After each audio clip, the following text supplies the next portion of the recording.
In a shocking turn of events, France has absolutely put Ireland to the sword in their fourth round Six Nations fixture. It emanated from Aviva Stadium in Ireland. They had the hometown advantage in Dublin. The Irish were crying during the anthems. They were fired up. They were ready to go. And for the first 15 minutes of the game, they absolutely dominated possession and territory. They racked up 86% territory. They had the French pinned down in their own 22. And yet the overwhelming impression that I had was of green wood being fed into a navy blue buzzsaw. The French were absolutely eating up everything the Irish threw at them. And you just started thinking, okay, if the French can kind of weather this storm, they do have the strike power.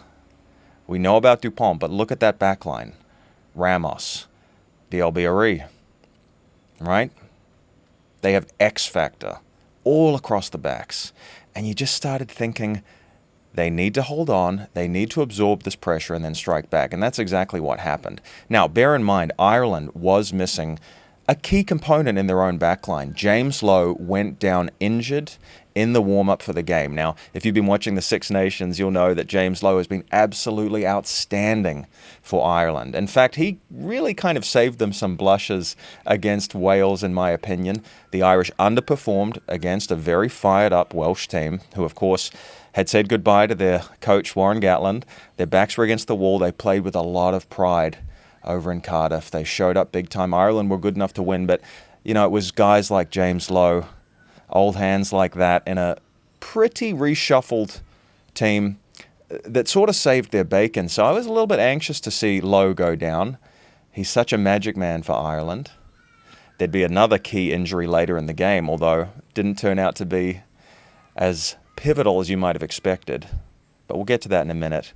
Essentially, France was able to soak up all the pressure, and you started thinking, man, Ireland needs some points out of all this. 15 minutes of slamming on the French try line and absolutely nothing to show for it. Well, in the 30th minute, disaster for France, Dupont went down, and they brought on Luku, who's a good replacement halfback. So you can sort of replace a cog in the machine, but Dupont's more than just a cog. He is the magic animating force in the French team. He's their spiritual leader. He's their talisman. So you wondered if the French hopes might be limping off the field along with Dupont. As it turned out, that is absolutely not what happened in this game. Pretty much a tight first half, fair bit of ill discipline by the French, gave the Irish penalty so they could get a foothold in the game.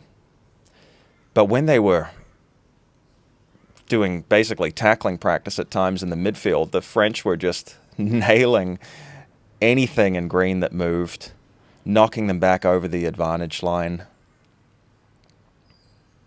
Pretty formidable performance from the French defensively. And that was almost the outstanding feature of the first half, was that French D. The other thing you have to say is that the Irish attack looked clunky and lacking in creativity at times. Often they'd go for a kick, seemingly because they'd run out of ideas. Yes, they were racking up the phases, but where was the penetration? Where was that spark? Something was missing from the Irish. Now, you can't just say it's one winger down, James Lowe. This was a game that kind of exposed the Irish, in my view. They're a great team. They're in that top tier with the Springboks, with France, with the All Blacks. But for me, they're not at the level they were a few years back. Something has changed here. I'm not seeing those killer blows getting landed on attack. Not when it really counts. Today they really came up short. They just couldn't pull the trigger. So it was kind of a case of the Irish banging their heads against the wall all through the first half, and yet they struck through Dan Sheehan in the second half within 2 minutes of the restart. And they made it look so easy. And then you just wondered, okay, here we go. Is this the Irish Renaissance? Not to be. For the next 30 minutes, all of the momentum went the way of the French. Counterattack after counterattack. And that man, Luku, the replacement halfback, was sensational filling in, deputizing for Dupont. Got some miracle balls away. You know, the French even had some tries disallowed. You know, the score could have been even worse. Let me check the final scoreline here. 27-42. You know, at one point it was 42 to the French, 13 to Ireland. So ultimately, a very flattering scoreline for the Irish. You know, they scored some points in garbage time. Right at the end of the game, they laid on 2 tries. Just not enough, man. The French killed them at the breakdown. And then they just had an extra edge on attack. French were a little bit mediocre in the first half, but they ratcheted up a few gears. Strangely, after Dupont went off. And then it was just a different league they were playing in, rarefied air. BLBRE, the winger, was so creative, scored an unforgettable try. Pretty much did it on his own. You know, the French turned over the Irish near their own try line. They ran the ball about, 30 meters, and then BLBRE got a kick away, chased it, centered, regathered, dotted it down. Unbelievable. Unbelievable stuff. So just magic from the French, and the Irish couldn't summon that magic that they needed. Looked a bit tired out there. Looked a bit short on ideas. So this was a sobering game for the Irish. Scoreline looked better at the end, but don't be fooled, guys. Don't be fooled by the 2 late tries from the Irish. This was the worst performance I've seen from them, certainly since they went down to the All Blacks last year in the Autumn Internationals. France are now in the box seat. But what's interesting, of course, is that France lost to England. So it could come down to bonus points to a certain extent. There is still a chance that England could walk away with this, but I think right now you have to say the French are absolutely in the box seat to win it, and they deserve it.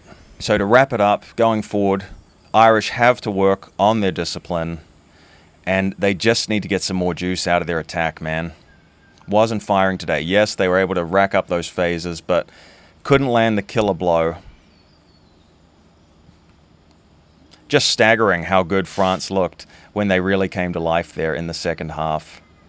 I'm hoping that the French will take a good team down to New Zealand, because that could be an iconic series against the All Blacks.